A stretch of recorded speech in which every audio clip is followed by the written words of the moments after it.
Hello, artist. Okay, let's dive into this gorgeous blue and gold landscape. Oh my gosh, those two colors together are amazing.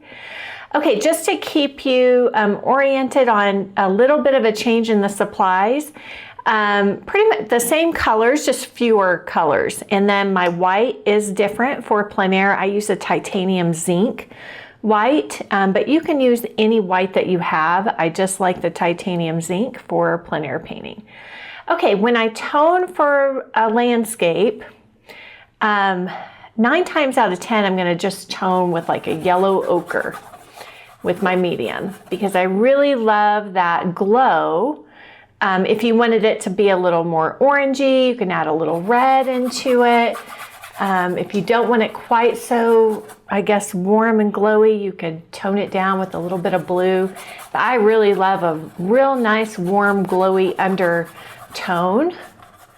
So just kind of squish all this into the groove of this panel. There's a little bit of a tooth on these Dick Blick Edu panels that I always use for these lessons. And I am going to be using what I use in the field, which are these Gorilla Painter short handle flats.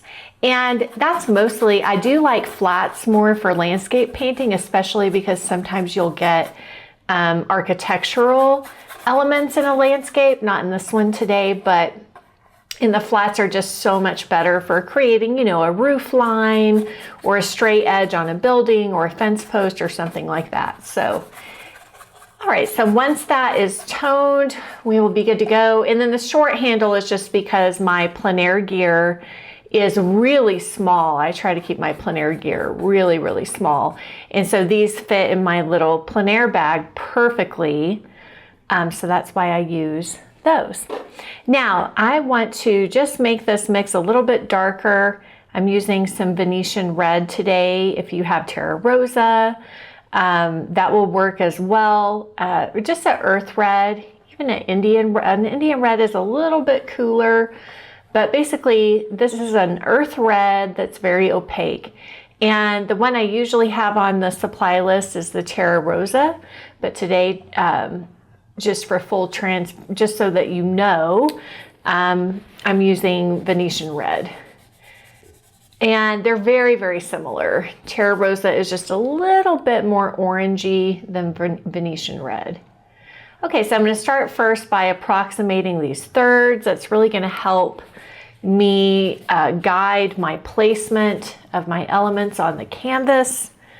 And this composition we're just going to get in some compositional lines here to guide us. But this composition is really like a looking down still life. It's really about the depth from front to back, and we have these really beautiful zigzag lines. So on the water, zigzagging back, and then we zigzag up back here for the back ridge, and of course that back mountain range.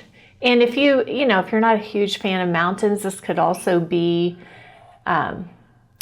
just back hills if you live more in a countryside type of setting. And then of course we've got the golden trees flanking this entire thing. So I just want to this is the linear read of the composition, this zigzag back into space. And then I can block in these big tree shapes. So I just added a little bit of tiniest little touch of my ultramarine blue and my Venetian red and some yellow ochre just to get a warm neutral, something that's a little bit darker than that tone, just to get the block in going. This is an overcast day, so there's not a lot of it's not really a warm light, and it's not direct light. So very diffused light, which is nice. I think for fall colors, fall foliage, diffused overcast light is the prettiest with fall foliage. For some reason, and this is that back bank line here. For some reason, the colors just look so much more vibrant. Now on this day, the light was kind of coming and going, but it was mostly overcast, cool overcast. Okay, so just blocking in some of this foliage. It's going to go off the canvas here on the top. And the whole point of the painting is to get the viewer to come back into space here. So I'm leaving some openings for the sky. Just using that yellow ochre, Venetian red, and ultramarine blue. And then just going a little bit darker where the tree trunks are. I don't want to labor too long over that, but that is one of my darkest values. So I do want to kind of set it dark enough. So I'm going to push it a little bit darker with just the ultramarine blue and the Venetian red. Okay, and then we have one over here. Okay, and then maybe we see another one. I don't want to call too much attention over there, but maybe something like that. Okay, and then I'm just going to mix up again kind of a darker neutral with that ultramarine blue and yellow ochre and Venetian red just to get some of these darks blocked in. And actually I'm going to move away from the yellow ochre now and go to the Cad Yellow Deep, because the yellow ochre has a coolness and opacity to it that just won't allow me to get as deep and rich as I want to go on this color down here. So I do want some orangeness to that color for these reflections. Same thing over here. I love how these reflections mirror the trees up top and kind of flank that reflected light of the sky. So again, just blocking in all these darks to set the stage. Sometimes I like to disrupt that edge a bit, and then drag down is always best for reflected light. And all of this in here is just going to be grassy, grassiness. Okay, so let's kind of mix up some of that grassiness, because there's a lot of it in here. So there's a lot going on in all this foliage, the grass, but I'm just going to start with a neutral color. I'm going to do some ultramarine blue, some yellow ochre, and just kind of get in maybe a little tiny touch of white, and just kind of get some neutral gray. It's probably the most grayed down color in the whole painting. I'm not going to paint all those rocks and all that kind of stuff, the border for the water. I'm just going to kind of pretend like it's just grass. But I just want to get this value in here to set the value structure of the painting, and also this kind of more neutral color as well. This is more of a middle tone value. The whole foreground is going to be quieter with the star of the show and the attention happening at the back of the canvas, just like it would happen in a looking down still life. And then there's another little layer of foliage. I'm going to make that more violet. So I'm going to put some more white, some more ultramarine blue in that mix, just so, it's kind of helpful to get some colors, separation of that foliage in space. So I'm going to make it a little more on the purple side of things, and a little bit lighter as we're going back in space. Okay, so I just want to block that in. And as you go back in space, things start to get narrower. So I like to use the side of my flat to get like a narrower brushstroke to get that illusion of perspective of things receding back into space. Okay, so I'm really wiping my brush there, and we're going to mix up some sky color. Now, this is mostly overcast clouds, and the most perfect color mixture for those overcast clouds or shadow on white clouds is Venetian red, ultramarine blue, and white. So it's just kind of like a violet gray, because there's enough orange in that Venetian red, or say Terra Rosa, or even burnt sienna to gray down that blue. I'm going to put a little more blue in it. This is my lightest value, so I want to make sure that I'm going light enough here as well.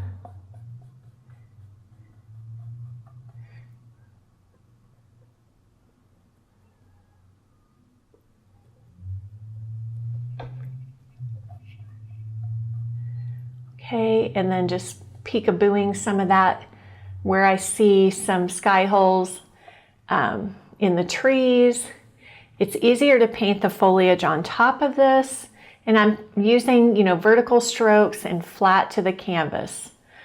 That way, you know, there's less impasto back here and it really recedes nicely. Maybe we've got a little more up here. Okay, and wiping my brush again, I'm just going to throw a lot more blue, a lot more ultramarine blue in that mix, more chroma, so there's still white in there to lighten it. And I am going to add just the tiniest touch of that Venetian red.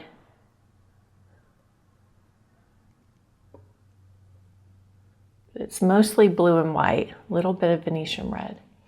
Okay, and we're going to pop in where that edge of the mountain range is there. I like to make that edge first and then pull down and fill in the shape vertically. But I like to really look at, you know, like the angle or the shape that I'm creating against the sky, because that's pretty important there. And then again, with these peekaboos, and of course you can turn your brush to the side.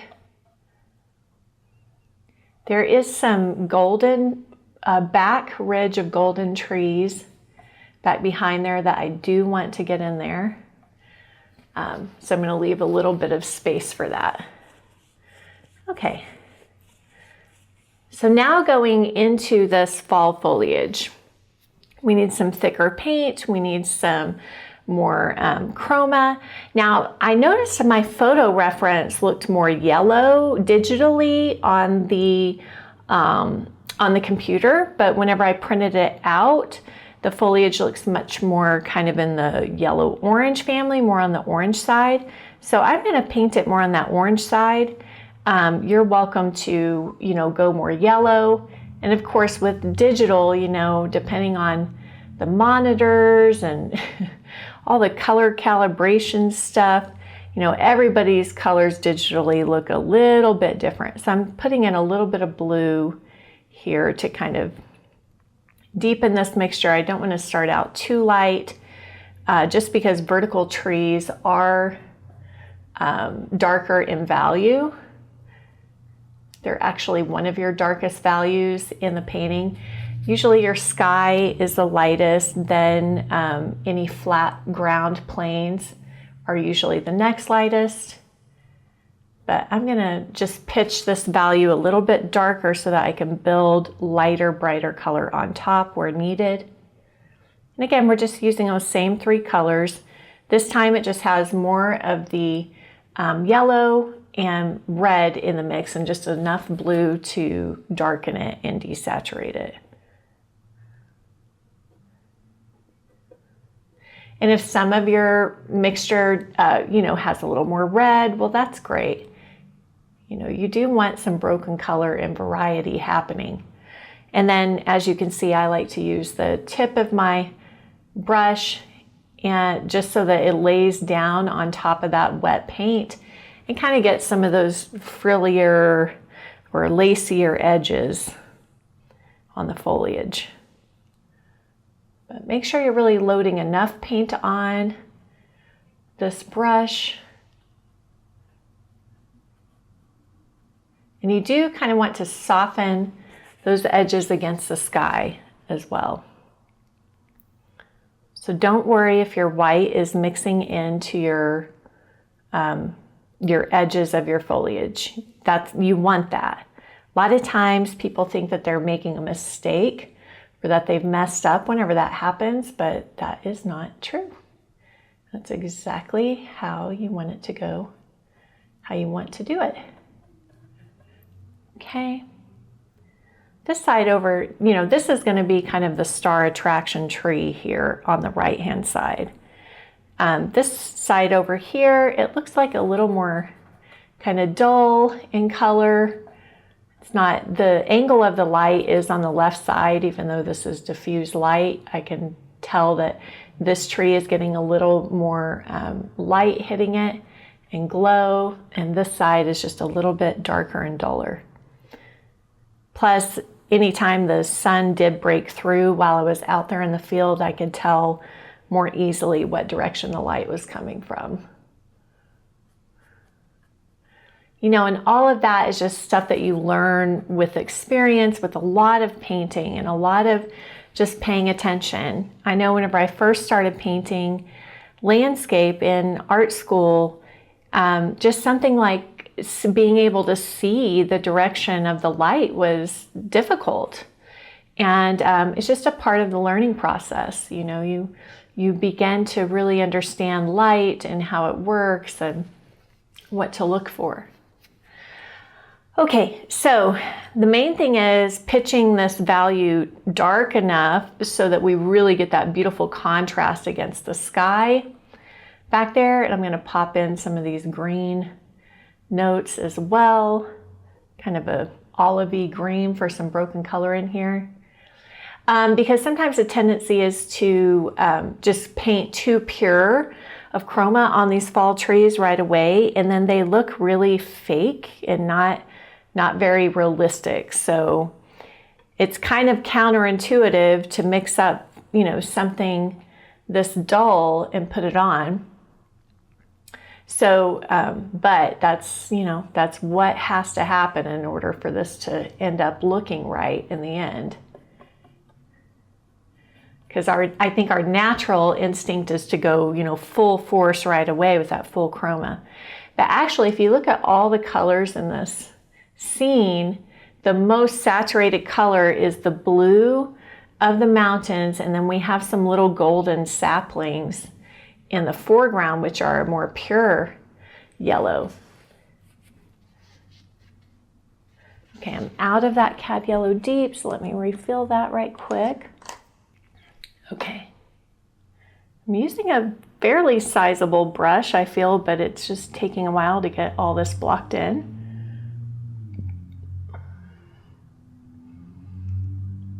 So there's more sky holes closer to the main trunk. So I kind of want to start my stroke there and then kind of pull out.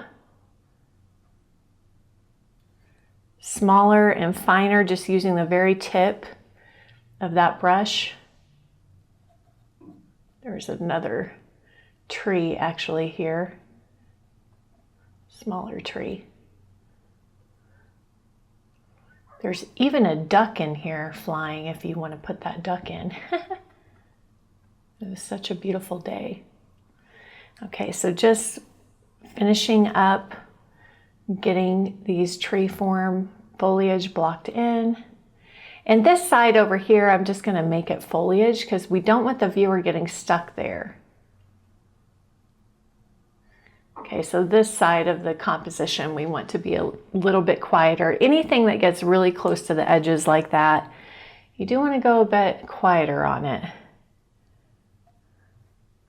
Now, I kind of lost some of my tree trunks. I'm going to go back to tree trunks. I'm going to go back to ultramarine blue and burnt sienna. I'm going to put a little bit of white in there.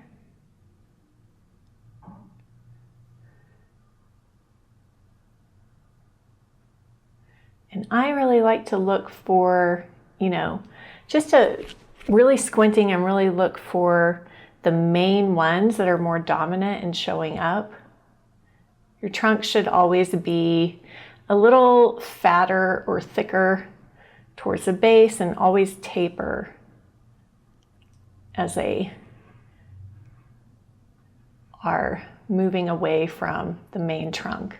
So everything narrows and tapers on these limbs.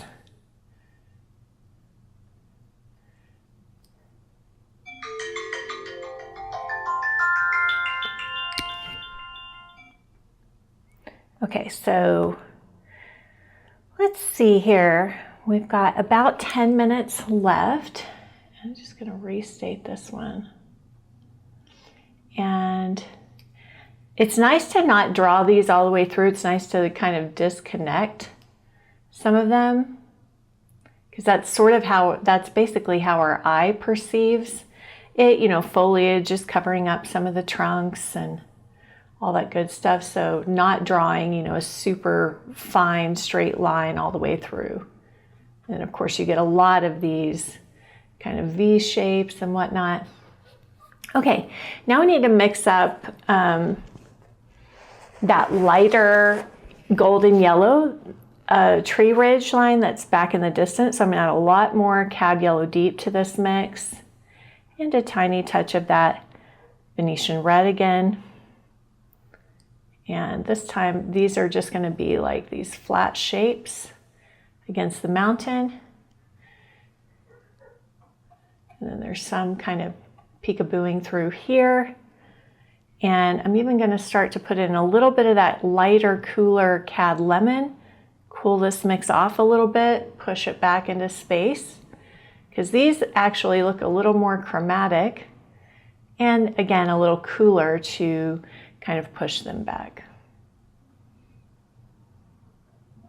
Maybe there's one kind of showing through there. So the hardest edge you want there is against the mountain, because that's an overlap. So if you need to come back in with mountain color and carve out any shapes more clearly, you definitely want to do that. Maybe building up a little more thick paint on this edge in here too. Being painterly, looking for flat shapes, big enough shapes.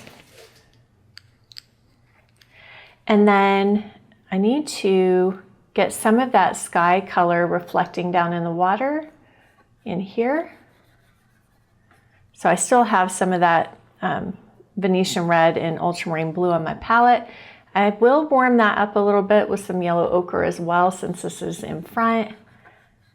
And everything in front gets a little more warm and colorful.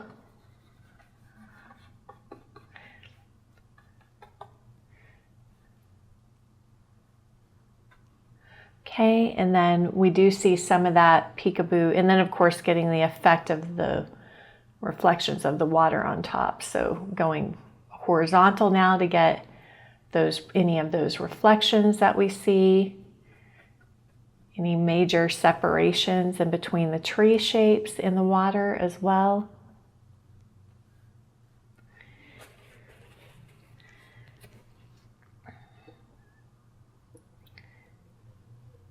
And then I'm gonna put a little more lighter yellow orange in here along this edge for the color of that main star of the show tree, kind of reflecting.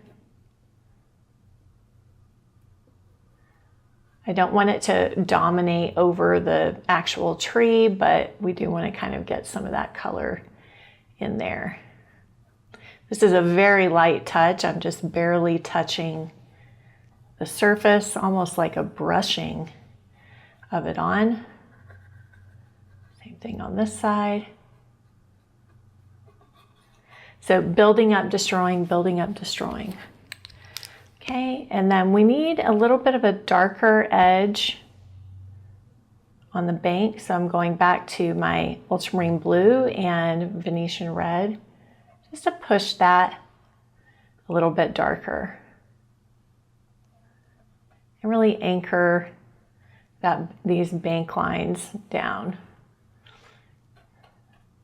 So usually draw the line first and then kind of soften the edge, because this is grass. Now in the photo it's rocks, but I'm not doing rocks. I'm just going to pretend like this is just grass. Like if the rocks weren't there, what would be happening if those man-made rock barrier wasn't there?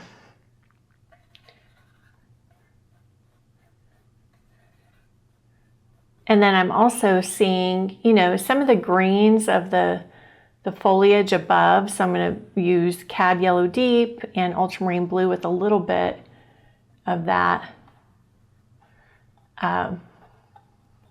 red, just a tiny bit of that red, for some of the reflected green color that's in there as well. Down here too. I don't want a lot of sharp edges up here up front because I'm trying to get that viewer to go back. So I'm putting this in, but it's, you know, it's done in a pretty gentle way. No sharp, clear edges. Most of the values are all the same except for the reflected light on the water. Okay, so finishing touches would be building up some more thick paint and foliage and maybe some lighter values on that main tree, or for example, on some of these foreground saplings. So I'm going to use my palette knife to start to build up a little bit more. Mostly Cad Yellow Deep, a little bit of Cad Lemon here. I do like some of these sapling leaves along the way. I just have to kind of play with them to see, you know, how much is enough and then how much is too much. I really don't want them to compete. Kind of want them to just kind of lead the viewer back.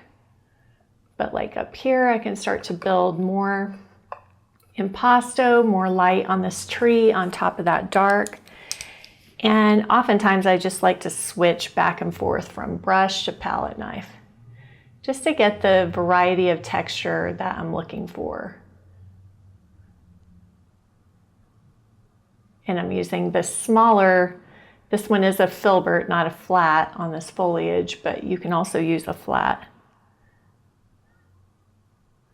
Kind of want some more pure color, so even if I add in some red, I'm just trying to keep the blue out of the mix because we just already have enough of that color in the mix. But this whole batch of foliage here is pretty more orange and more golden and more pure in color.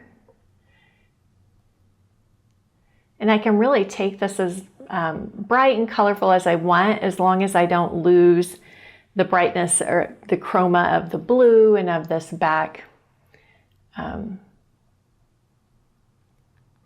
tree ridge here. Okay. Maybe a little more orange here against that blue mountain, just to really make the most of that color contrast, that blue and gold.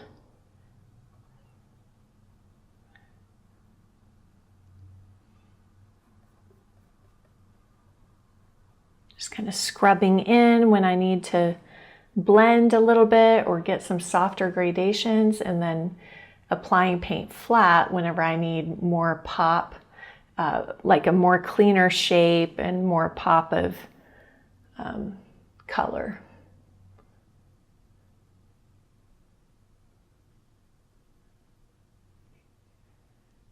Remember, this was my kind of my star of the show tree here on the right hand side third. That's why I use those thirds so religiously, because it really will help guide your placement on the canvas.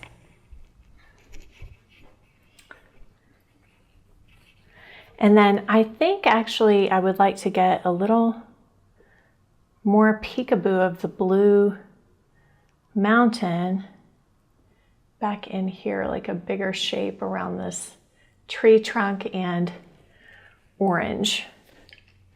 So going back to that blue and white there, and then trying to make a little stronger statement of this tree trunk here. You know, so that's just painting, you know, especially painting wet into wet, painting with masses and shapes and painting wet into wet, is that, you know, you're working on the foliage, so sometimes you maybe lose some of your edge on your tree trunk. So you have to come back in and restate that shape perhaps.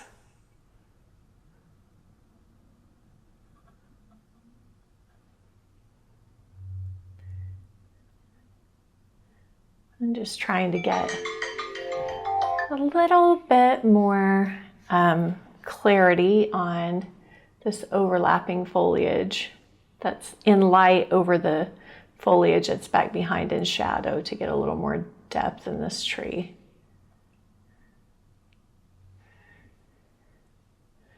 And then of course some of that foliage comes down below. And let's see, last but not least, I'm going to mix up kind of a violet here for the limbs on the saplings here, kind of a red violet.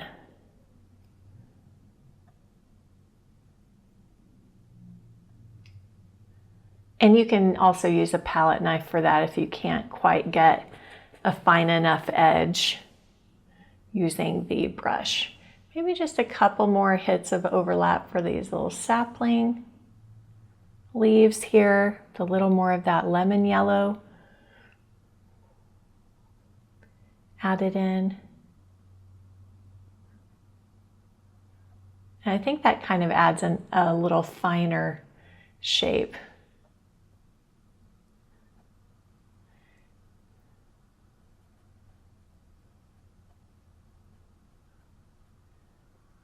Okay, my friends, I hope that this has been helpful to you. I'm super excited to see your results in our community group, and I'm wishing you all happy painting.